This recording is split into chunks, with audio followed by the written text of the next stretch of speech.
Great. Hi, Joni. Hello. Hi. Can you hear me okay? I Just can, yes. okay, great. Just checking the It's a sound. How little are low. you? Let's see. I'm having a little. Oh, here we go. Yeah, I Put can my see both of glasses us. on. Yeah, this is awesome. All right, great. All right, we are. Are you ready? Yes, yes. Hello. Hi, everyone. Hi, everyone. Thank you so much for joining this live. I want all the people who follow my work to meet Joni and get to know her work. Joni, if you could maybe say a few words about what you do. Yeah, thank you. Um, okay, I have a dog who is wanting to be very close to me, and she may knock over my stand, so I hopefully not. I have a cat, which is exactly the same. Okay, she found a good spot. Okay, so I used to be a what's called a somatic psychotherapist, a body-based psychotherapist. And I transitioned into coaching about 7 years ago. And the coaching I do is all somatic based, all body based. And more specifically, um, I work with people around intimacy and connection, our relationships, and how to deepen intimacy. And one very key way of doing that is through authentic expression. Yes, and that's why I love Joni's work. When we met, we had a lot of conversations around authentic expression and genuine connection. And what I teach advanced language learners who want to achieve native-like fluency. And this level is all about relationships. It's all about relationships and being able to express your authentic self. But what happens very often is that people learn another language to connect with other people. However, what happens very often is that when you can't express your real self, you create the disconnect. Yes. Yeah, and And that's yeah, true if you speak one language or multiple languages. exactly. This happens in your first language as well, but I work with people who are like bilingual adults, bilingual children who need English because they've made a decision to build their career in the English language or in any other language, or because they married someone who happens to speak English, or because their children already speak better English than themselves because they live in an English speaking country. And of course, it's very important to them to be able to express themselves, to express their competence. Let's say if they're looking for another job or want to build their social life from scratch, because they're basically building a new social circle for themselves. And this inability to express yourself leads you to acting small, and you end up hanging out with the same people for 20 years, and you're afraid to take on bigger opportunities, to ask for a promotion or to get, to advance in your career, etc., or to even have friends. Because the feedback that I hear the most is that I've lived in this country for 7, 8 years and I still don't have friends. Mm. Mm. Mm.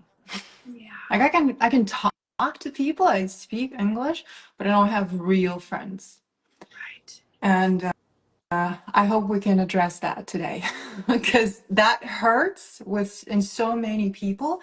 And there's no language course on that. There's no book on that. There is no course on that. There's nothing. There's no YouTube video that can teach you that. It's intense practice that gets you there, but you need to understand what it is that you should be practicing. Yes. And speaking of practicing, I believe that that's what we're going to do a little bit of today on this Yeah. call. Is that still feel alive for you? Yeah, that does, because I think I'm sorry. The only That's way okay. for people to experience your work is to see it. I mean, it makes little sense to talk about it. I'd rather show it to people. Like, what does it really mean to go into the somatic work? Because it's all in the body, and there's no way you can do this work if you exclude the body from the work. Yep. Yep. The Exactly. resistance that people feel is in the body because we feel frozen in the body. Like we can't speak up in meetings. We feel paralyzed literally in our bodies. And there's no language course that addresses that. No. Right. Yeah, and we could feel paralyzed, like you said, or we could have like the sensation of running, of avoiding, right, of Yes. leaving our bodies. So Yeah. not even so that it could even be a numbness that we start to experience where we're not even connected to our bodies anymore, Yeah. and then everything starts to just come from here, and the other people in the room actually are not able to connect to us. Yeah. And then we can They dissociate. look back and be like, wait a minute, why was that meeting not as successful as I thought it was going to be? Because I hit all the main talking points. That could be true, right? You could be hitting certain topics, but it's all coming from here versus in an embodied expression of you passionately talking about your topic in the live right now moment. And allowing yourself, you know, for all these, I don't want to say like so many people are afraid of this, like allowing your all of your emotions to be Yep. there. Mm-hmm. It's really scary for a Yeah. lot of people. But what I wanted to say is that, when you hit all the bullet points, when you've covered all the topics, it means you're well prepared. And a lot of people want to be well prepared, but you can't be prepared for everything. There's always something that comes up and you need to react to that. So I teach spontaneous expression and developing spontaneous speaking skills in another language. And I'll keep repeating that you can't prepare every next word you say, but you can work on preparing yourself. Yes. Yes. This is what I love about you and in your teaching methods, because it is so similar to me. Like my Yes. viewpoint is we can prepare, of course, we can have these plans, be ready, but in the right now Yeah. moment, the only moment where love truly exists is right now. There's no strategizing. Exactly. There's no strategizing. And it's a lot of risk. Like being spontaneous as well as being authentic means taking a lot of risk. Oh yeah. That's Oh why yes. how can we help people to prepare themselves to deal with uncertainty? That's, I think, is something very important. Yeah. Yeah. And like you said, and I hear you say again and again and again, which I love, is that this takes actual practice, Yes. direct experience, people. If we're waiting for that special moment and then we'll do the practice, then we'll do the work, you're most Yeah, likely going to fall short. exactly. And hey, no blame, no shame. We learn from our experiences. Usually people practice only in those uncomfortable situations, only in those meetings when they already feel numb or like they want to run away. This is what they consider practice, but that's already happening and you're already failing. Right. That's the big moment Yes. that I'm referring to. Or even it could be the meeting, or it could be the moment with your lover, or it could be the moment with your new neighborhood friend, right, that Yes. you're trying to deepen connection with, and your heart starts to race, or those uncomfortable sensations in the body start to come online, and you start to exit the right now moment because the intensity of the physical sensations is scary, because it is reminding you, this is the psychology of it now, those uncomfortable sensations are reminding all of us of past experiences where something, you could say, bad happened, a trauma, some sort of disconnection, and we're trying to prevent that from happening again. what is your approach to that? Do you believe that we need to get to know ourselves so deeply and intimately that we actually understand these reactions in ourselves, that we're ready for them to come up? That, so with the people I work with the clients that I work with, like in a long-term program, we definitely look at all of this, right? We review our past, we Mm-hmm. review these past traumas or these incidences that happen that cause certain reactions from us, that we closed up, where we ran, where we collapsed, where we didn't show up fully in the moment.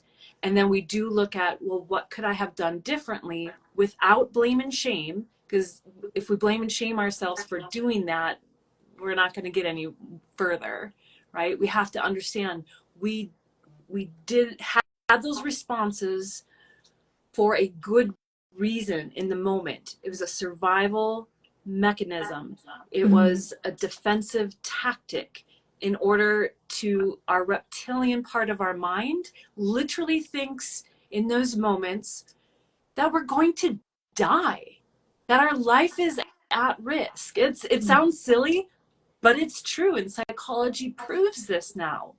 So how can we, rather than our prefrontal cortex, the decision making part of our brain that goes offline when we get into those moments of fight, flight, or freeze or fawn, how can we start to recognize those moments and better work with them so we can keep more capacity in our prefrontal cortex in order for us to stay more in the present moment, or more of us is online where we can make wise decisions that are in alignment to our ultimate goal.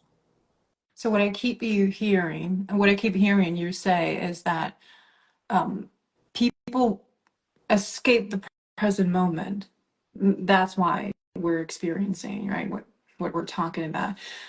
So let's say if someone struggles to speak up in meetings, they freeze when they're supposed to speak, and that happens again and again. Would you consider like going to that? Was there a trauma before that, or would you recommend going into that situation? But now I understand that that's true. They're escaping the present moment. They don't want to speak, and they go back to, I don't even know, like where do they go back to their past experiences, to their fears?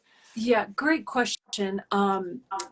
It, it, it really depends on the person. There's no specific formula for any one of us. It may be helpful to go back to prior experiences and, as I say, I don't know if this will work with my glasses, but we get curious with compassion, take a Yeah. good look, right, at what happened previously and examine these behaviors and the why we do it and what could be helpful, what could be supportive to help us anchor in the present moment more. Some people, though, we want to be careful with this because sometimes we can get trapped up here and in the mind and in the examination that we conveniently forget to do the actual Yeah. work. This is why, like, our psyches are so complex. Okay, Mhm. resistance and avoidance shows up in so many different ways.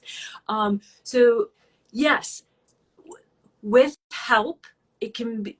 And if you if you do this on your own, this is what I recommend for my clients, is to set a timer. Mhm. Set a timer on your phone, sit down with a journal or with your voice recording on your phone, whatever it is, and dive into all this. But when the timer goes off, stop the exploration and now Yeah. practice. Do the actual techniques that you identify that will be helpful to remain in the right now moment. So some examples of that might be to feel the sides of your body breathe, taking in breath, expanding the rib cage in the sides of your body, and feel your feet on the Yeah. ground, right? As you're speaking, Oh my right? God, I give people the same exercise. We always start with like you feel your toes, right? Feel your feet glued to the ground, glued to the floor. That's how we always begin. Great. Great. Yeah, that's embodiment. That's the Mhm. beginning of embodiment. Um, and when I say beginning, like you could be practicing embodiment practices for 20 years and still come back to that. It works. It Yeah, works. and embodiment is such an important word. I understand that this word might mean something like something else in your work, but in my work, when we speak a foreign language and we want to express our true selves, we're actually working on developing a second language identity, which means we're not just working on learning another language. We have to embody all these characteristics of someone who speaks in a different language. We embody these qualities. It's not that we collect a lot of knowledge about something. We have to embody these characteristics. This is so true. It's so true. Yeah. And yeah, So what I with and I work with clients in a different capacity, but similar themes, yeah, right? So for example, with the women who come to work with me who have a life experience of a more narrow range of emotion and a more narrow range of emotional expression, right? Because for whatever reasons in their life, they learned that having a wide range of emotion was not safe, right? So they learned how to yes. limit it, And right? when you learn a foreign language, you learn nothing about emotion. Right? So your No. emotional expression is very limited. Right? So we want to start to play, Yeah. allow ourselves to play with it. And that does require a little bit of silliness, Yeah, a it little does. bit of curiosity, a little bit of compassion, right? Because our blame and shame will want to jump on board. Oh, you're not doing it right, or this is fake. You're pretending, Yeah. or you're performing, or whatever it is, right? The our mind is going to create this stuff, and it's going to create more of that frozen contractionness in our body if we listen to it. Yeah. So our job is to take the mind, let it do its thing. Don't try to stop it. That will only make it more intense. We want to literally take the mind and just move it off to the side. Still let it do its thing, right? But our main focus is not on the mind. We're in the body, and we're going to play with the sensations, play with sounding and expression. And like I've literally had clients where they were so concerned about trying on an emotion and that it would be fake, and so I was like, Mhm. okay, let's play with this, right? Let's try this on right now. Let's just say anger, for example, right? And give me an expression of anger right now, and they do it and they're like, but that feels fake. And I'm like, okay, keep doing it more again and again with no talking in between, right? Take a breath, yes, and then express again. Take a breath, feel your body, express again. And every one of my clients, they find that the more they do that, the more they can actually tap into the authentic feeling sense. Mhm. Yeah, especially anger and so many negative emotions they're suppressed. It's not easy to access them, I think, in any language, especially if you were not allowed to be angry as a child. Oh yeah, absolutely. Anger is for most of the people that I work with is the trickiest emotion Yes. to work Yeah, with. I'm the same. Me too. All right, we're all in the same boat. Right, and I mean we just have to look at culture and our Yes. world, and I mean this is a social conditioning, a programming that we all. And when we start talking about emotions, we see that even though we might speak different languages from birth, but we're not that different.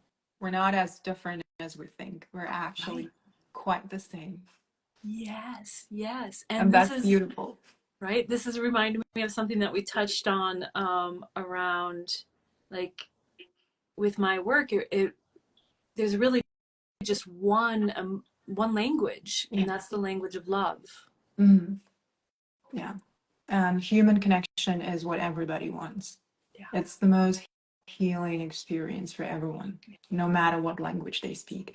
But to achieve that connection is tricky, especially if we translate the words. Like we have prepared the words and then we think we have to give people the words or we have to translate a specific set of words, and they don't always work. Like this preparation, when we prepare words and we think they're supposed to work, this doesn't always work well Right. to create connection. So you may have noticed in those last couple moments when you were speaking, I wasn't agreeing with you full-heartedly. Yeah, tell me, what do you not agree with? I was hearing what I would call a storyline, right? That this is Mhm. hard. It's hard to connect. It's hard, right? That's a story that our mind, that our past conditioning tells us. Yeah, because that's what I see again and again. It's hard for people. Yeah, Right, right. that's And then life experience says that yes. too, right? But what if, again, we took the mind, put it to the side? Love is actually very simple. It's very simple. It's the mind that gets in the way that makes it all complicated. And it's the mind that creates the heartache and the Mm. loneliness and the disconnection. How does that work? Shall we look into that? Yeah. It sounds simple. It sounds easy. It's not so easy in practice. No, it's simple, but it's not easy. Yeah. Yeah, Yeah. it's not Again, our easy. psyches, our minds are very complex and will complicate the most simple thing. This is, Yes. we are, my personal belief, we are beings of love. We are love already. And it's our minds that complicate that and have us feeling disconnected, have us feeling lonely, have us feeling that we're failing in the moment, have us, yeah, all of that. When you said this Um, word, storyline, feels like everyone has a storyline, and we subconsciously create experiences so that that storyline repeats, so that yes. our mind says, "You see, that happened again. That's your story." Right. And Yes. that storyline, like you just wonderfully shared, that is an attempt to be safe Yeah. and to stay in control. So now I'm going to get a little woo woo on you guys, but this is the control frequency. This is not love.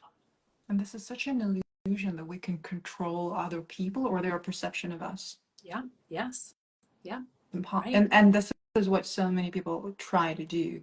right. The way they speak, the way they express themselves, they think they're controlling other people's perception of themselves. Yes, all of us do this. No blame or shame. If you're like, Yeah. oh my God, that's me. Like, no blame or shame. We all are doing this consciously or not consciously. The thing is, we want to start catching it so that we're Mhm. conscious of it. And then once we're conscious of it, then we can start to shift it. And again, the reason we do this is social conditioning. Yes.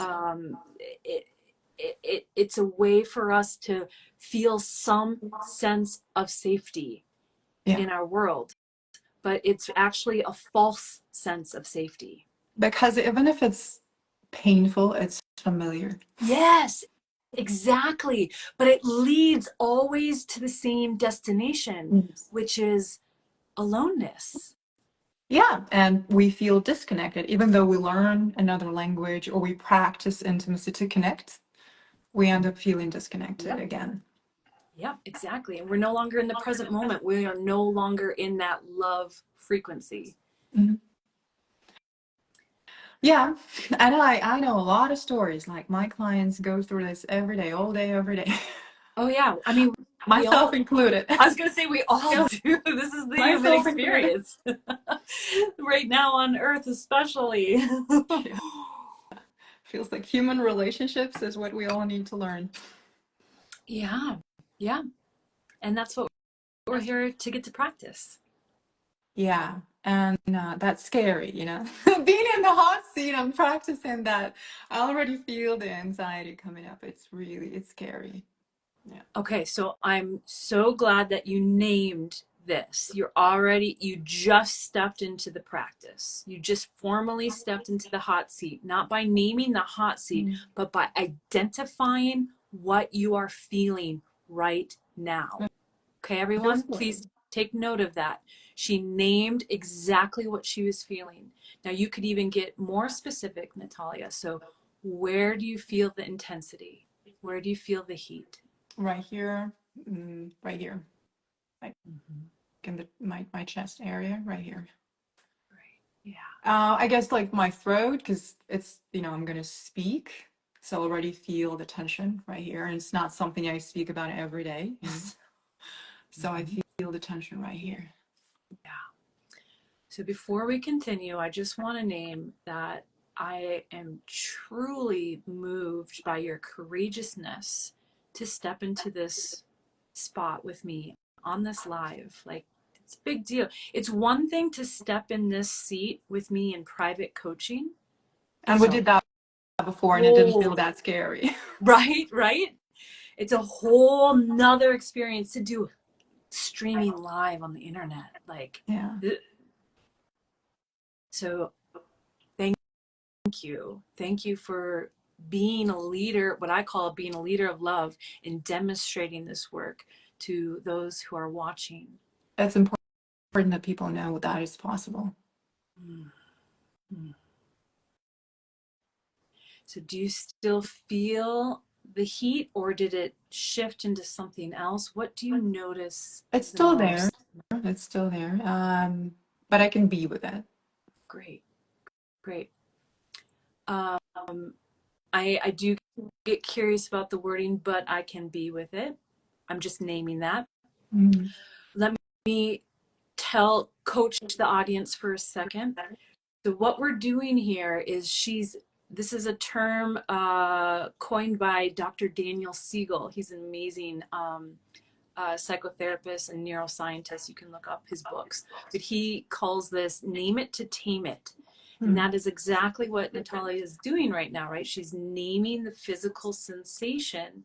And by doing so, she is actually, another way to phrase it is she's being present with it. She's acknowledging it and being with it. And when I say I can be with it, I mean it's not going to paralyze me. I can talk. I can feel it, but I can also talk. Great, great. Thank you for clarifying that. That's important. If it's going to be too intense, and have her exit what also is called the window of tolerance, another Dr. Daniel Siegel term, which means going into fight, flight, or freeze mode, right? That won't be of service for any of us on this call, and especially not to Natalia. So if any sensation does become intolerable, we want to know. And so give us a warning sign. I will. It can even be like a snap of the fingers. Okay, that will be our safety. What um, usually happens especially when I watch the recordings of myself where I had to speak and I felt uncomfortable to speak, when I exit the present moment, I start speaking so fast that I myself can't understand what it is that I'm saying. So yes. I just want to end this as fast as I can. So I start talking fast and running Yes. just to run away from that. So right now I'm consciously slowing myself down. Beautiful, beautiful.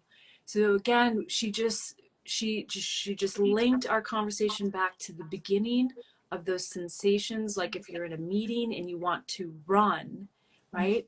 She, instead of running with her legs, she would run with her voice and her words, right?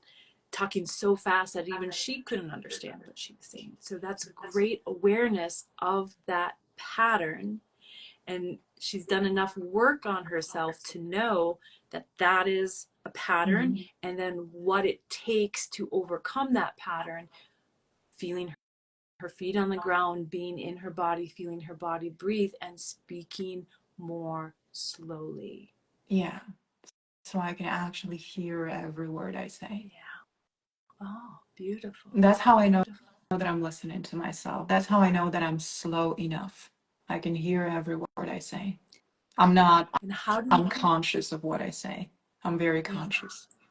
So for you, is it just auditory, like you just hear the words, or the words actually, maybe do you have a physical sensation when you It's hear certain words or it's the certain phrases? practice. It's the practice that I give to all of my students, but I've been doing this for years. I keep telling them, stop thinking about the words you're gonna say. Start listening to the words that come out of your mouth. So it feels like I'm watching myself in slow motion, like an outside observer, and I listen to every word that comes out of my mouth. I am like my attention shifts to my voice rather than my thoughts about my words. So I'm listening to the result basically. Yeah. And if I'm really listening to myself, I can hear myself. Mm-hmm. And if I hear that everything I'm saying is making sense, that gives me confidence. And if I start hearing that whatever I'm saying is not making any sense, I can take this moment to say, hold on, let me start over. This is not what I meant. Mm-hmm. So we're going to take a moment and dive in. We're going to get curious with compassion here. How do you know something is making sense? Is it because it's making sense up here for you? Because I think I feel the mismatch between what it is that I want to express with my body and what I'm hearing myself say. Perfect. Okay, everyone, did you see that? Did you hear that? She said, I forgot your exact words now, but something about how I feel. And she went like Yeah, this, what right? I actually want to express, right? I know this. I don't need the words to know that. I know that. And then I hear the words and there's a Right.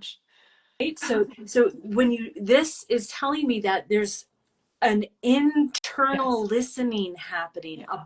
body listening. Something is speaking to you through your tissues, through your cells, that is saying either like, yes, this, keep going, or no, that flopped. And you know, when we want to express ourselves, whatever it is, maybe we want to tell someone about our feelings, or we're passionate about an idea, we usually just know with our body. We don't really prepare our words. We just know, and we start a conversation knowing what it is that we want to say. Mm-hmm. Yes. Am I frozen or you're frozen? Oh, Okay. Okay. I don't see any of us frozen, but Okay. Okay. Did you hear what I yeah, said? Or I oh. did. And we just know we don't really need the words for that. That is presence.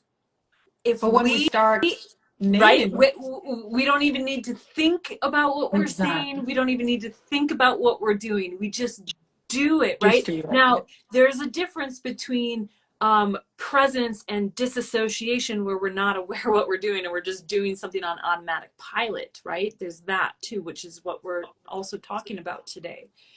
But when we are connected and we are following the feeling sense of the right now moment, and sometimes not everyone, it just has the feeling sense. There are different humans that have different experiences. Some people are more, um, other senses are more prominent for them. Mhm. And we don't need to go into all of that right now. We're going to stay focused on the feeling sense right now. But We there's have still an about impulse, right? Like there's an impulse that they, always an yeah, impulse. There's yeah, always an impulse. And it is our job to discern. Okay, that's a big word, yeah. right? It's our job to discern, is this impulse our habitual pattern, or is this actually the real deal? Is this, Yeah. my language, I call it love? Is this being in the present moment? Is this embodiment? Is this alive? Like for example, if you want to speak up in a meeting, is this impulse, it's just a habit to protest? Right? Or or maybe you really have something to say. Right. Yes. Yes. Yes. Right. And the more you practice that direct experience in the little itty bitty moments of your life, okay, that's where we want to be practicing. You build the muscle of discernment so that it doesn't, we spoke about this the other day, Natalia, it doesn't necessarily take you 10 minutes to figure out, should I say this? Should I not say this? Right? Like the more you practice, the quicker you can discern, and the more free the flow comes through you. And I'm not trying to shame or blame any moment where we do need to slow down. That is for real. But when we practice in these small, seemingly insignificant moments of our life, we are actually cultivating and strengthening the discernment muscle. Yeah, I agree with you. The more we practice, the less time it takes. Yeah. In the moment. Yeah. And the less effort, right? Effort. And neuroscience is proving this to be true now, right? After like the Indians, for example, the Hindu culture have been saying this for thousands of years. If you look in their philosophy books, thousands of years they've been saying this, and now neuroscience is just now proving this to be true, right? We need to rewire our neural pathways. In order to do that, it takes practice. And at first, the practice is slow and rocky, and it's uncomfortable. But if we stay with it, everything starts to move faster and easier, and takes less effort. And pretty soon, we're not even really conscious about it, like we were saying a moment ago. It just is effortless. We're both helping people change a pattern, and that's that's very difficult. It's all about changing patterns. Right. Yeah. Yeah. So, how are you feeling in this moment? Do we have any questions from anyone? Yeah. That's live. If you guys have questions, please write pop them into the chat, and we'll address them. If you're yes, we will definitely address them. And while we wait for that, I'm going to check in with Natalia to see how are you feeling in this moment. Would you like to do a little practice? Yes. Some more practice. I would. It's brave. Thank you. Cool. All right.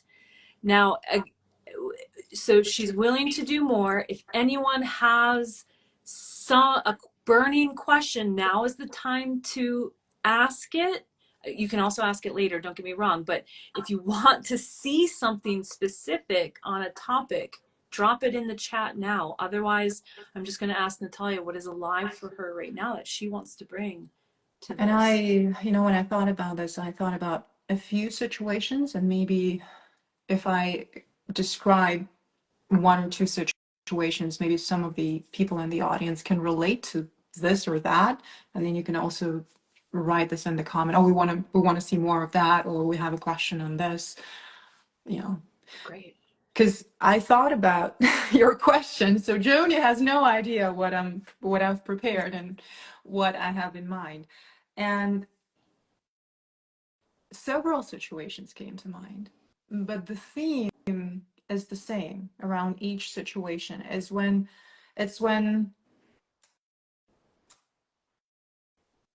we create a persona, and then we do everything we can to sustain this image or to maintain the facade. Let's say you're hired because you're competent, and then there's a meeting where you're not that competent, or you don't know something, or you're expected to speak fluent English, and then you have a meeting with an American or with a British person or with an Irish person, and you don't understand your client at all. But you still keep try to maintain this facade that you're competent, that you understand them, you keep nodding, but in reality, instead of there's this good expression in English, you put your best foot forward, but what you do is you put your fake foot forward, if I can say that. I love that. Right? Yep. And I have a few situations where that happened. I mean, I want to share a few situations where that happened to me personally. For example, I'm hiring a lot of coaches right now. Most of them are American, and I've partnered with Amy Walker. She's a celebrity to me. She is the best in the world who teaches accent. She's really the best. And we had a call with her. I've been following her on YouTube for 8 years, and then I worked with her partner, and then finally we're doing the advanced group, American accent group. And I have a Zoom with her on my calendar. I feel so nervous. And like, it's like meeting a celebrity. And I am doing um, a group for advanced English learners. And as soon as we start talking to her, my English just leaves the building. And everything I can keep talking, can keep thinking about is, my God, what she is seeing right now that I'm not that advanced at all. Like, what if she can see that? And she's definitely seeing that. And I'm just being fake. And I was so nervous that, the facade that I was trying to maintain is that I'm confident, I know what I'm doing, I'm advanced, I'm competent, I'm fluent. And I was everything but that. So that's one situation. Perfect. And Okay, another, yeah. let's Do you want me pause right to here. okay. It feels important to name a few things.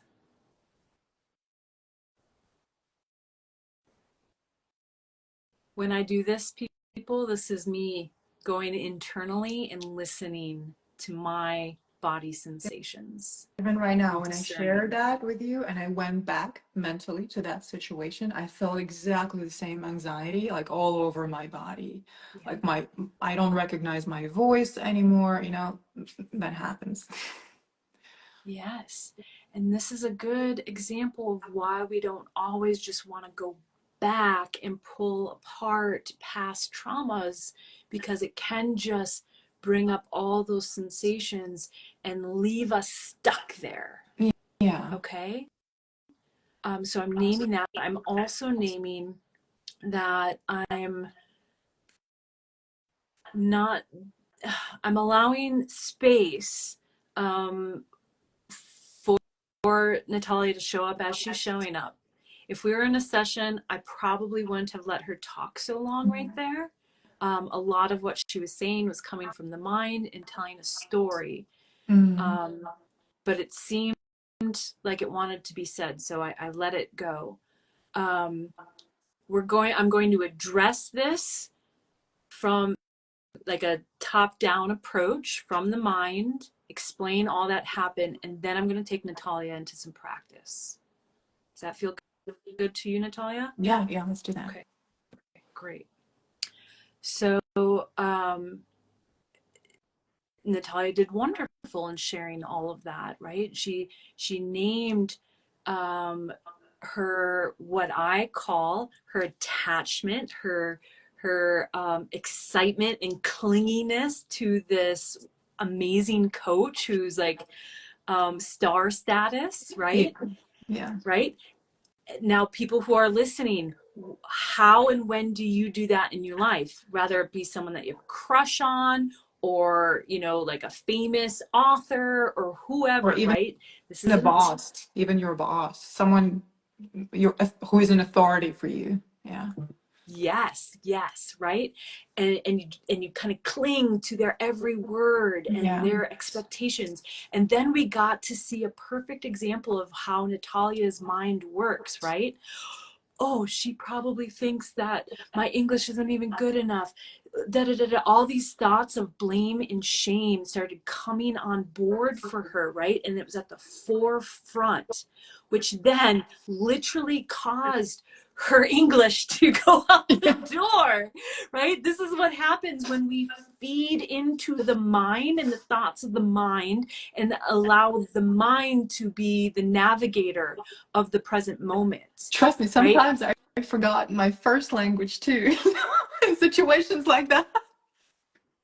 Yes, absolutely. I only speak one language. It happens to me too. Yes, absolutely. We just choke, right? We're like, or like I'm being reminded of 80s movie in America called Dirty Dancing. Have you ever seen Yeah, it? yeah, yeah.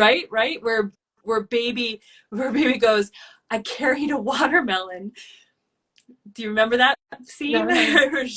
No, Okay, but she's like in the dance club and meets the really hot guy, and he's like, "What's she doing here?" And her response was, "I carried a watermelon." And then she's like, "I carried a watermelon? Like, come on, no job was that, right?" Like, yeah. So we will no blame, no shame. We all have these moments, but we want to be able to identify them so that we can better navigate the actual live moment. So what Natalia could have done in that moment was realize, this may address the question that's on what is good mindset or topic in order to start talking with a person that I have a crush on. Yes, perfect. Yes, this is, here we go. Right? So we're in the live moment, the fucking intense moment, excuse my swearing. Rather that be with the all-star coach or your yeah. crush or whoever it is, right? And we are feeling the intensity, right? And our mind is so strong on board, blaming and shaming ourselves, telling us that we better do it perfectly or we're going to be fired or tossed out or whatever it is, right? We will, again, name it to tame it. So do your best to identify the actual physical sensations in your body. I'm feeling butterflies in my tummy. I'm feeling heat in my chest, in my throat, right? Name these sensations to allow them to be rather than trying to avoid them or push them away, right? I hate it when people say, before a big lecture, for example, right? If I'm about to give a big lecture and I try to tell myself that I'm calm, Mm-hmm. I'm calm. Like, fuck that, I'm not calm. I'm excited right now, right? Because this means a lot to us. So we want to be honest with what we're feeling, name what we're feeling, do our best to put the mind to the side, that blame and shame loop, that loop that's telling you to be perfect, right? Again, don't stop it, just move it to the side Mm-hmm. and stay more with the whole body mind itself. So for an example, Natalia could, what was the lady's name again? Her first name? Amy. Amy. Amy, I'm noticing right now that I'm just making this up, that I'm feeling tremendous amounts of butterflies in my stomach. My fingers and my feet are all tingly. I'm so excited to be on this call with you because I have so much admiration for you. And at times, my breath is a little short. I'm a bit nervous at times that I'm going to fuck it up or screw it up or whatever, right? And I just wanted to name that so that it could be here in the space. That's funny because you, I think you feel like you have no time to say something like that. Right? But that is vulnerability. That is authenticity. Yeah. That actually also allows Amy to know that what's happening internally for you is directly connected to her Yeah. versus you just being a weirdo having a thing over there. Like, oh my God, what's this lady doing? You know, like, like that in a way is honoring her as well and honoring your connection.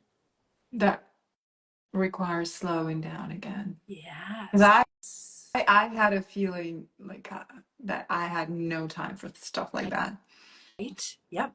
Right. That's that habitual pattern of Yeah. running away. And you're running away from intimacy And connection. Yeah. and connection. Intimacy and connection happen right now. And right now, time does not even exist. Hmm. that's why we can have moments with, let's say, a lover, right? We've all had these kind of experiences that seem to last forever. Yeah. You're like, like, or it seems like a second, right? Like all of a sudden we'll look at the clock and we're like, oh my God, 12 hours just went by or whatever. Like, how did that happen? Yes. Yeah. Time, remember, time is a fabricated concept. Anyways, I won't go there right now. Did you think that alone, like if I named my sensations and the emotions I was experiencing in that moment, would that have helped me to enter a different mental and emotional state and continue the conversation? Yes, absolutely. Yes, because you are Yeah. allowing more of yourself to be in the present moment versus blaming and shaming it and trying to get rid of it and trying to be this perfect template. Yeah, that's the word, allow. Like we feel like we're not allowed to express weakness, Yep, right? What we call it, weakness, yep, yep, vulnerability, yep. incompetence, Our anger, imperfections, right? imperfections, Mm-hmm. anger, Yep. Our even feiness. I think what I felt was some sort of powerlessness. Like Yeah. I, Ooh. I couldn't, I just couldn't, say what I wanted to say, even though I knew how to say that. Right. Yeah. Yep. And that's all based on blame and shame and what your mind is telling you, right? So Mhm. some people, don't get me wrong, if you do all, like, this will not solve every relationship in your life. There are other people have their own shit that they're dealing with too. And you might approach someone and you might tell them like, oh, I'm feeling tinglies in my feet, right? And they might be like, what the hell? Right? Yeah. That person may also be experiencing challenges around being present and authentically communicating themselves, right? Like it's not for everyone. So there's gonna be, there's when you start to live in this way, you're going to effortlessly magnetize like people towards you. Yeah. And people who are still dealing with, I'm going to just say, old paradigms, old notions of like, I have to be perfect all the time, right? They're going to be maybe a bit repelled from you. And if there's even a little bit of curiosity though with them, but they're like, wow, that light in her eyes was like so radiant.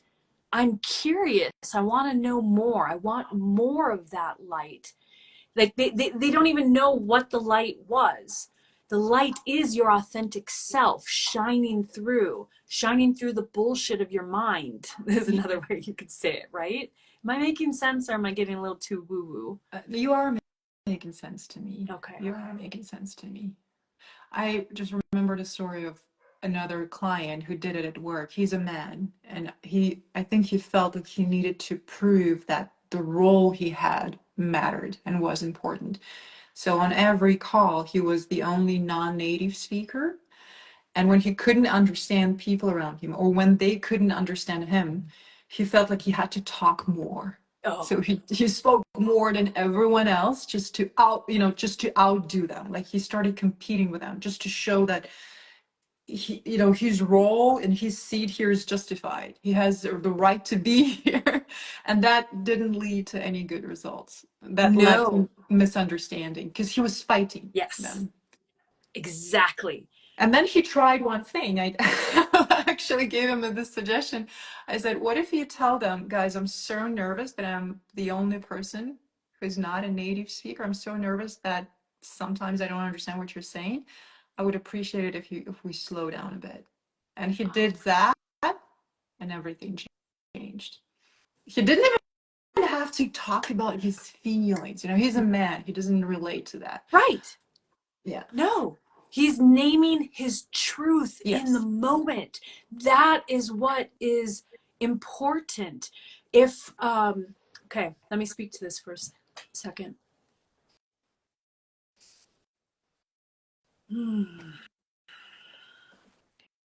My dog is moving.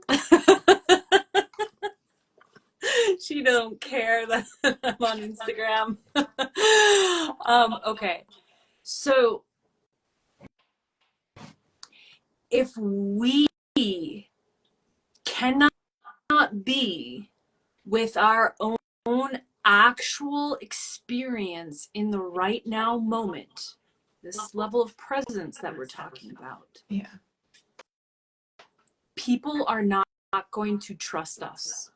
Yeah. We are no longer trustworthy.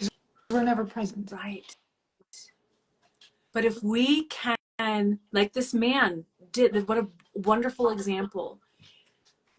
The first example, right? He's like, ah, ah, ah, right? That's the feeling sense.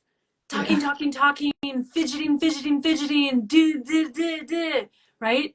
No one's going to trust that energy. Yeah. But if you can drop into the right now moment and face exactly what you're feeling and name what you need, identify what you need. Hey, I'm the only non-native I'm going to confuse the Non-native language right speaker, now. yeah. Thank you. Could we slow down, right? That's a need. Could we slow down, right?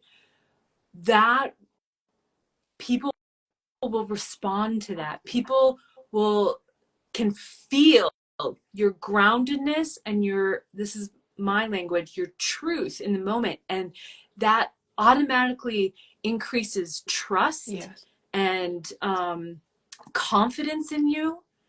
And they see that you're not only willing to name what you need, but if you're willing to name what you need, you're most likely able to listen to what they need when their time comes. There's one thing about men, especially the men I work with. If they learn the language at this level, 99% of the men I work with, they want power, meaning they want to influence others with what they say. So they want power. And of course, what do we expect from people in power? We expect some clarity, some groundedness, some trustworthiness.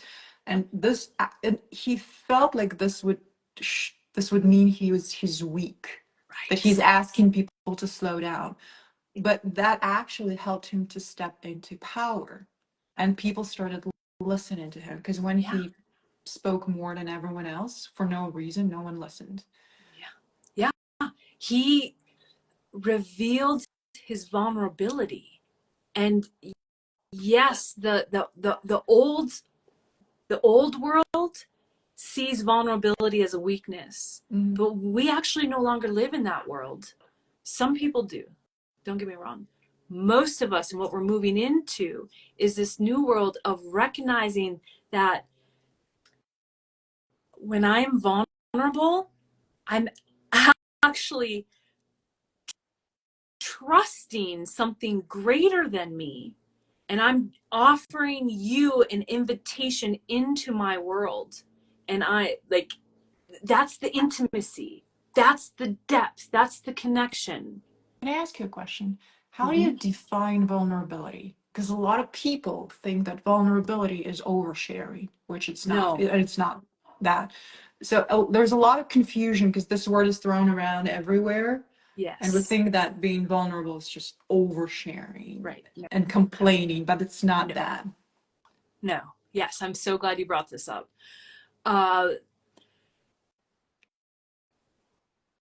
This takes discernment and practicing the muscle of discernment to get more clear. We all are gonna have moments of fucking it up, right? And then we learn from those moments. So we're gonna have moments where we get that vulnerability hangover. Brene Brown coined, right? That's real. So we have to learn That's why I like to use baby steps, right? So we don't go to the extreme and telling someone our whole life story in a Yeah. meeting, Yeah. you In a know, meeting. like so inappropriate, right? Mhm. Um,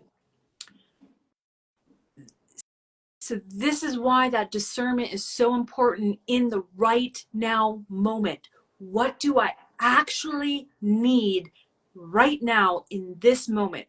What do I actually need to express or convey right now?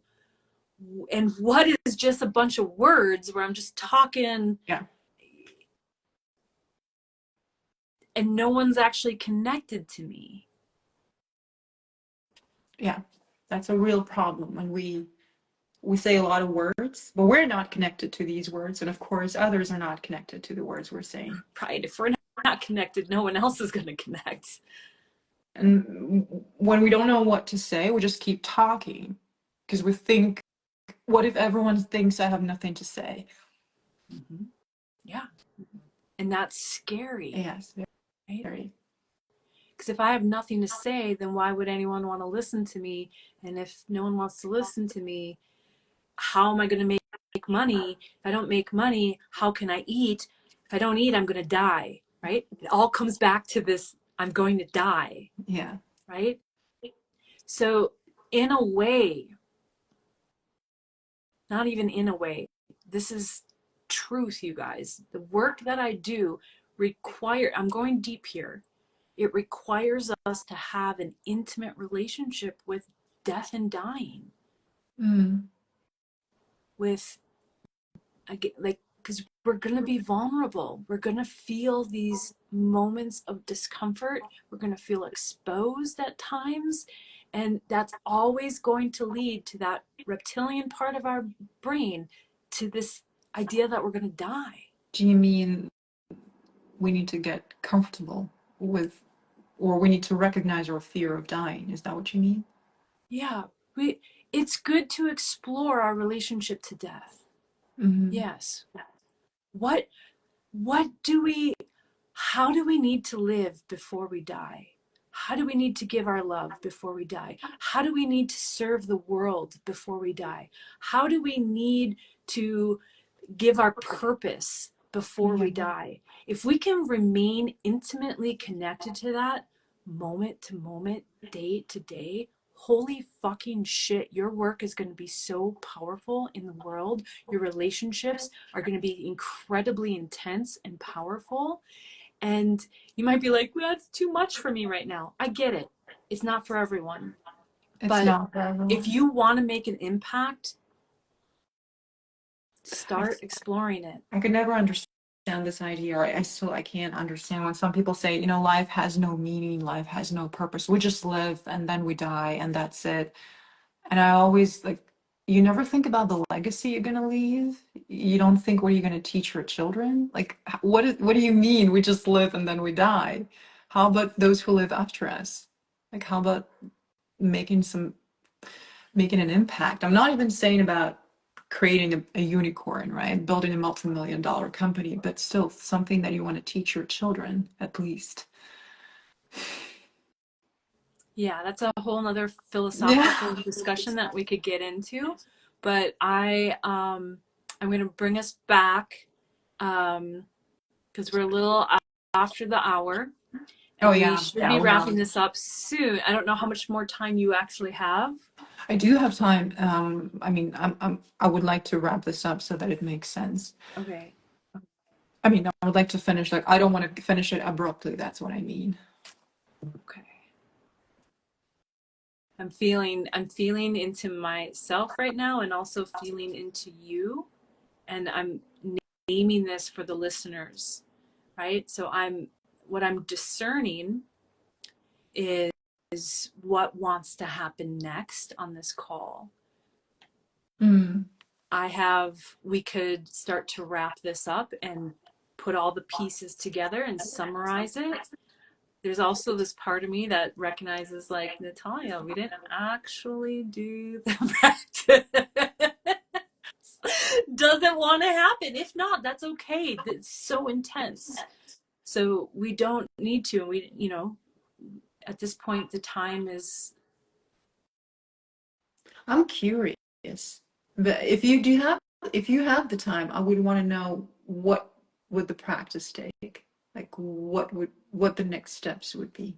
If you don't have the time, we can wrap this up. No, I'll make the time. I'll make 20 more minutes at the most. Yeah, that works for me too. Okay, great. Great. All right. Because I don't want to like I understand what you're saying, and I don't want to demonstrate exactly that, avoiding the practice. We did good at it. We're very So good at it, yes. this is another technique you could say to all the watchers out there, right? I'm naming the pattern, celebrating our awareness of the pattern. Okay, right? We've successfully avoided the actual practice. Yeah. Woohoo! We're identifying it, we're naming And it, I have and now we get to. a question on my mind, like, okay, so you're saying if I named those emotions in that moment, if I had said, Amy, this is how I'm feeling, you mean that would have been enough? That's the question I have. That's it? Like that's the practice, or is there something else to it? There in the work that I lead clients to, that is the beginning of the practice. There are more steps. And again, there's no one formula, no one Yeah. strategy. Moment to moment to moment, we feel into and discern what is the next best step. Okay? So some moments, in a moment, it could just be enough just to name what you're feeling, and it could transform the whole situation. That's And true. other moments it may not be enough. The person might be like, wow, okay, you're a weirdo, your tummy's in butterflies, okay, what do you want me to do about it? I Right? just And realized a pattern of mine. say it. Just everything I said like 2 minutes ago about my relationship to people and this idea of just, living and dying and that's it. That's me just throwing ideas to avoid the real conversation. Woo! Look at that awareness, everyone. Because I'm like, why did I even say that? Why did I feel called to, why did I feel like I had to say that? And I'm realizing that I was just distracting myself from the conversation, from the real work. Amazing awareness. I'm deeply celebrating that you saw, are identifying it. Later on your own time, I would love for you to set a timer on your phone and do some inquiry around it. I wonder why I do this. What purpose does this serve? Because it does serve a purpose, right? It protects you in some sort of way. And Yeah, then go, is maintaining this facade. That's the purpose. See, I'm right, smart. I have something to say. right? And that it's keeping you Yeah. safe, keeping you in a leadership type role, in a professional role, right? Yeah. So we don't want to just blame and shame the purpose. We actually want to fully realize, like, there is some good to this. And what is my ultimate goal in life? Is it in alignment to that? No, it's limiting me. It has a lot of good to it, but it's limiting me because that's not the full picture of what I am. Yeah. And then I feel like I can't express anything else but that because this is what I'm good at. I'm good at it, so I keep doing that. I keep repeating that. And then the things that I'm not as good at yet, I'm learning. And every time, and I feel like, oh, maybe not today because I'm not good at it yet. Maybe not today. So let's go back to what we know. Let's go back to something that feels safe. And familiar. Yeah. Yep. Yeah. But that's not what I really want. Right. And there'll be some people who are attracted to that, but the people who have a lot of depth and live on purpose and who value love and connection, they're not going to be attracted to that. Yeah. They're going to be like, "Oh, okay, next." Right? They're going to move on until they can feel your depth, your vulnerability, your sense of presence and connection, embodiment. It's like creating an intellectual shield to your heart. Oh yeah, That's absolutely. how it Yeah. feels. Yeah. Yeah. And actually it's not just now we're getting into the somatics. It's not just an intellectual shield, everyone. Our tissues actually will harden, and Mm. we become more rigid in our bodies, more stiff, right? Tension will be there.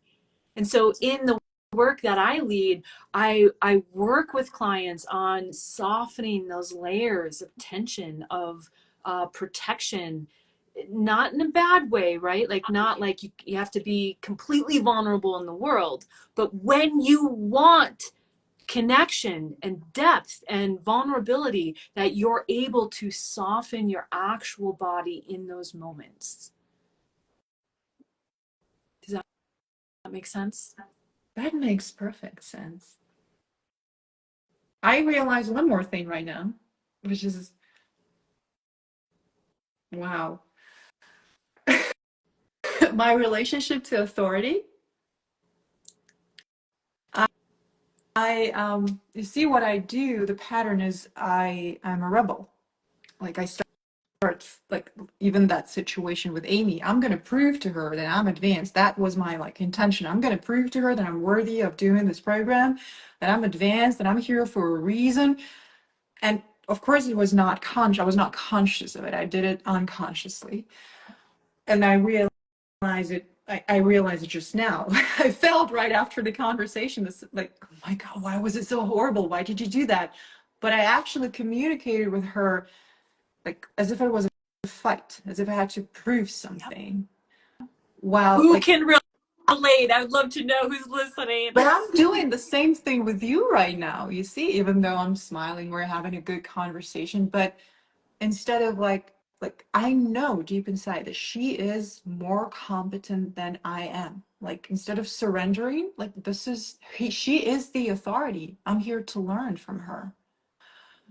I can do the same with you. So you see, I'm keep distracting you. Like you're supposed to lead the practice and lead me into the practice, and I keep distracting you, and I keep running away from it instead of kind of surrendering to the authority and okay, I'm here to learn, I'm here to listen, tell me, guide me.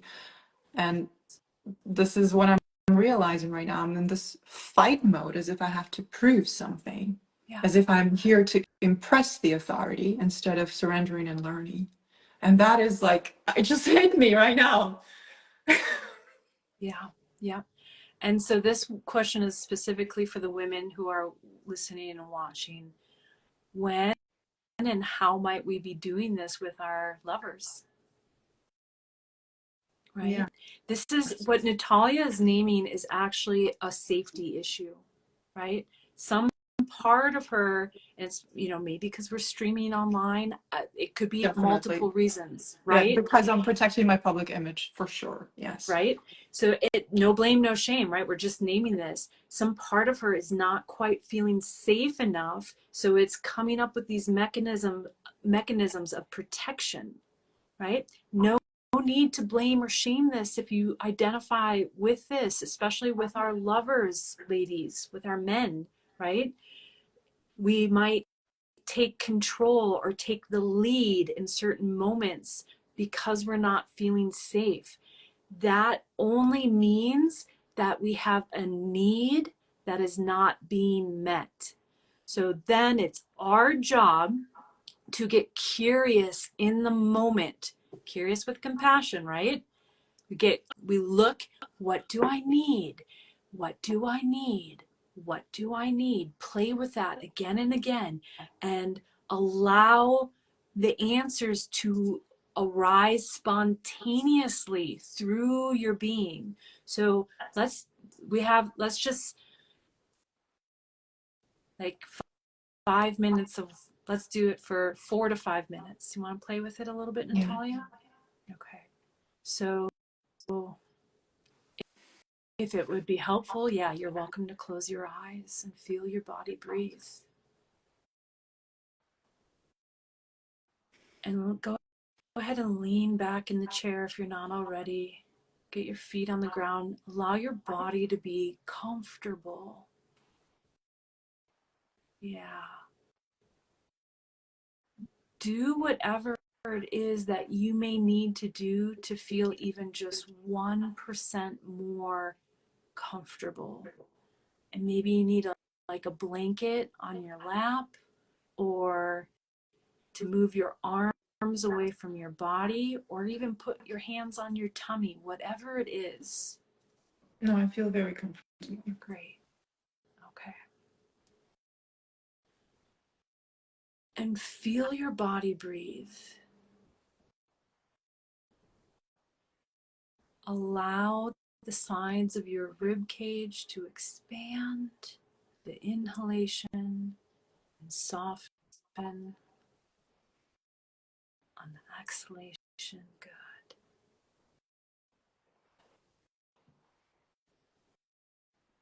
And bringing your awareness to your abdomen, your tummy. Hi, kitty. Animals know when we go into the practice. Yeah. And just noticing if you can feel your belly breathe. Is there even just, again, 1% more softening that might be able to happen?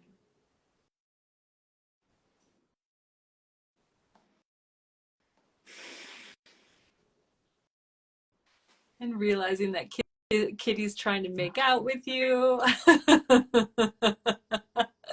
Hi, Kitty. This happens when we start to drop in our bodies. Our animals actually can tell, and they come closer to us. This I can't tell you how many clients this happens to. It's true. They can feel your awareness that you're more embodied, and it magnetizes. This people who are listening, this is what happens with humans too. When you're more in your body, people just start to gravitate towards you. So, sorry, we went kind of back up in the head there. You did a wonderful job of dropping into your body. And we, as the viewers, are totally fine with watching Kitty. If you do feel uncomfortable, please adjust in any way. But if you're willing, why don't you close your eyes again? And we'll just briefly, I'd love for you to name a physical sensation that you're experiencing in this moment. It's an interesting sensation. I feel like my entire body is breathing. When I said that, when I said what I had realized, I felt such a relief that I said that. And if before I felt tension in my chest and as if something was pulsing here, like, and the rest of my body was kind of numb. Now I feel like every cell of my body is breathing. Like I feel it's breathing. Yes. And that is embodiment. I know this about myself, you know, wait. I know this, what? Just wait. Just breathe. Feel your body. Yeah. I can hear that my voice has changed. That's what I can hear. This is what I was going to point out to all the viewers, is just, so Natalia, if you can, continue to feel your body breathe and just listen to my words and let them hit your body, right? Viewers, look at Natalia, right? There's a clear difference. Her body is soft right now, right? She's like relaxed, and she has this beautiful kitty just flowing over her, right? And her voice softened and deepened, right? It's very beautiful. It's very beautiful. I feel this calmness that is, it feels really beautiful. And I know I can access this beautiful calmness, and I want to access it more often. You have, whenever you want, you have access to it. Yeah. And the same is true for all our viewers and listeners. This is embodiment. And it doesn't have to look like Natalia right now, right? It's different moment to moment to moment. There's going to be some moments when we're feeling intensity and anger, right? That's going to look completely different than what she's showing us right now, right? And even just naming this, right? You could start to see Natalia's mind start to come on board again. It's all good. It's all good. But she gave us a beautiful, just, it was the smallest little practice, but it was so powerful too. And anyone viewing live, you're welcome to drop a comment or a question, or even drop a heart to thank Natalia for her willingness to go here live streaming on Instagram. It's so interesting, you know, like when I am experiencing this right now, I don't have to think about any words. I don't have to think about the next word I say. The the words just happen. Yes. Yep. Yeah. And this is why it's like you don't really need to be fluent in another language, because again, in my work, love is the only language, and people can see, people can feel what's happening for you. And if your words are not congruent with your Yeah. body and with your energy, people can feel that, and that creates more disconnection, more separation. I think you can always perfect your words. That's relatively simple compared to closing this gap between who you really are and what you show and how you perform in the world. Right? Yeah. The key element is what this magical word that I used a moment ago is congruency. Yeah. Is what you're saying congruent to what you're feeling, to what you're experiencing? People can literally feel that. Yeah, and there's such a term, you know, in my work, cognitive incongruity, when people are confused because things don't make sense. Yeah. And I feel like we all confuse other people a lot when we're not congruent. Yeah. Oh yeah, absolutely. Yep. And it happens so quickly, and people just go, oh, I don't trust that person. Like, it's not even a conscious thought. It's just Yes. like, oh, next, move on with my day, because we all have a million things to do, right? So it's just like, oh, that person's that way, right? Yeah. We're very impatient. And we're socially conditioned to be that way, Yes. right? Go, go, go, go, go. Gotta make the money. Gotta do the things. Da da da da da. So do you feel like allowing other people to be that impatient is the work that we also need to do? We have no control over other people. Yeah, I'm not talking about control. I'm like allowing them to Allow be what they are. them to be who they are. Mm. Exactly. Yeah. But if there's someone of importance to you, you need to let them know how their behavior is impacting you, Yeah, I see what you're saying. right? If this is your lover, there's one way to address it. If it's your boss, that's another way to address it, or your coworker, another way to address it. And this is something that we're going to talk about, right? We're going to be exploring this, and should we, do you want to Yeah, do you go want ahead. to name? Let's I name just the realized that thing. we haven't Yeah. even Let's mentioned say this at that. all. Yeah. Yes. Yeah, we haven't. That's true. Say that. Okay, so we have a workshop that we're going to be doing this Saturday. Yes. Um, October uh, 5th. Yep, October 5th. And I don't have my notes in front of me right now. Please remind us the specifics. It's the same time as this live, Mm-hmm. exactly the same time, October 5th. And the name for the workshop is Expression. That's right. Expression. Express your authentic self, your true self in any language. Yes, revealing your truth self in another language. So here during this live, we talked about it. You saw a fraction of the practice, but we're going to go deeper during the workshop. We're going to look at specific situations that participants will bring, and we're just going to go deeper. Yep. And And I the think we're going participants will have the option to get into a hot seat with me. yes, the participants can get into a hot seat, and I think we're going to practice more and speak less. Yes. Yep. Yes. And yeah, and then there's other opportunities too to pull this work apart and to, again, remember, we've been seeing this throughout the whole call: direct experience, practice, practice, practice.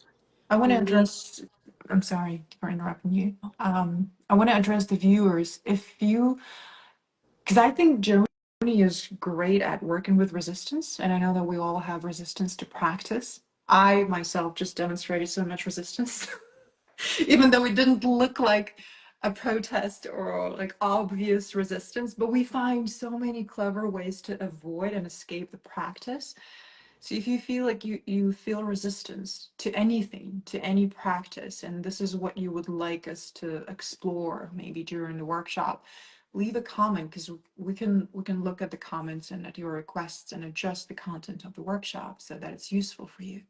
But I feel like resistance, how do you identify yourself? What do you do with that? How do you address it? Because I feel like it's pointless to go into the practice unless we addressed the resistance. Yeah. So I'm also noticing time. We are going over again, but I need to introduce my friend here. It's Rock, All right. What rock is that? the Rock of Resistance. Oh, is it? What's the name Mhm. for the rock? Uh, it's the Rock of Resistance. That's the name that it has. But you can see it's a fairly large rock. It's heavy. It's actually really pointy and sharp as well. This would hurt if thrown. I could break a window with this rock. This rock is heavy, right? It will slow me down if I'm carrying this rock, right? But if I get curious with compassion and take a close look at this rock, right? You'll see that there's some really interesting things about this rock of resistance. There's actually some beautiful parts to it that maybe if I didn't get curious, I would have never even seen this stuff, right? I like to call it's not gold, but I like to call this gold, right? This, it's in here. When we get curious with compassion and look into the resistance, we can find our needs. Our needs reveal the next layer of shedding that resistance. So you mean we resist something because some of our needs are not being met, right? Exactly. Ding, ding, ding, ding, ding, ding, ding. And that's what I was saying earlier in the call when Natalia was coming up with these things, right? It was because some part of her didn't feel safe and it was an unmet need. What do you need? What do you need? What do you need? Play with it. Like literally, you guys, I'm doing this live with a blanket on my lap. I have my tea next to me, my water. It's just so that all my predictable needs are met so I can more fully be present here with you all. Yeah. And for some reason, we think, we're wearing this badge of honor for having no needs or for putting other people's needs before ours. It is a recipe for disaster. Yeah, it is, but we do it We do. to become to get rewarded as the best performing employee or whatever it is. Right? Yeah. And that, as we're learning, is the old paradigm Mhm. because it's not sustainable. It's We've not. seen it over and over and over again. It's not sustainable. We must put ourselves and our needs first, not only, but first. And then we explore the needs of others too. Okay, we're getting deeper into the work. But I think for now, to start wrapping this up, what is your ultimate goal in your life? Not just for the meeting, not just for your relationship, your ultimate goal. How do you want to live this one life that you have, right? And get really clear on that. Stay connected to that. And then you can start to break down your other goals. What is your goal for your career? What is your goal for that meeting? What is your goal for your relationship? What is the goal for your neighborhood, right? And you want those clear and close to you so that moment to moment to moment, instead of habitually reacting from old patterns, you can consciously choose a step that's going to get you closer to your goal. Yeah. And whenever resistance shows up, get curious with compassion.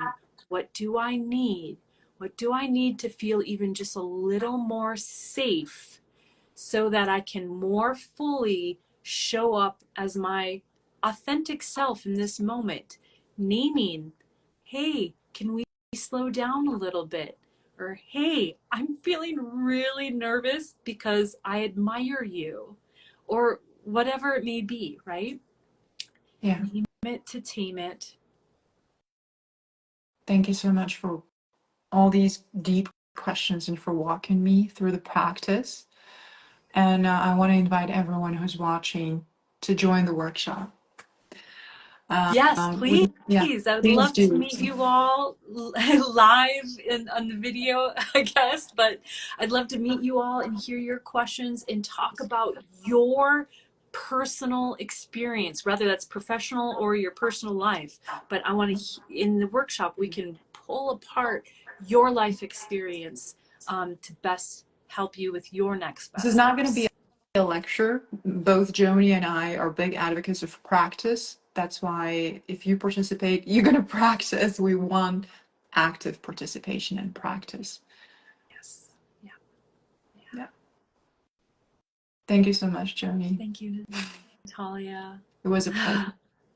And I hope, guys, you also found it useful. If you have a question, if you want to leave a comment, please do either now or when you watch the recording of this workshop. We will answer your questions. And you're very welcome to join the workshop. Thank you, everyone. I love that we had so many people joining us and they stayed on through this whole time. Yes. Thank you very Thank much. you so much. All right, Jody, I'm going to end this. Thank you so much, and I'll see you soon. Bye.